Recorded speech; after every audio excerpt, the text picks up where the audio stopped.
what is the first thing you look at or the first thing you try and attack? What's the priority there? It depends on the degree of disarray that we're talking about, right? We'll go into triage environments at times where we are just not shipping what we should ship every day.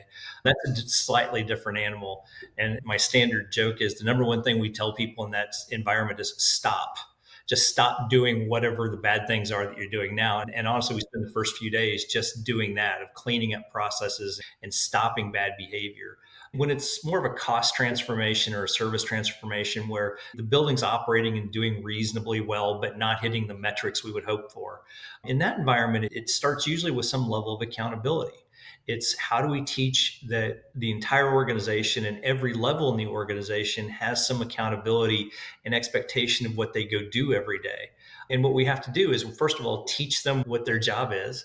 Then, how do we measure those things? How do we know if they're doing their job? How do we validate that they're doing their job? Right. And then ultimately, how do we have conversations about how do we get better at it? Triage usually happens around service issues. So, again, fundamentally, we're a service organization, right? We're delivering product to our customer. And when we start seeing failures, we're not shipping everything we're supposed to ship every day, we're missing SLAs, those kind of factors usually turn it into a triage. There isn't time to figure out the right answer and put together a roadmap of what to go improve. From a cost structure perspective, it is how do you right the ship in the next 2 weeks so that we can start servicing our customer again. And so the service is usually the indicator. When we're called in to help on a service issue, that those become more triage efforts.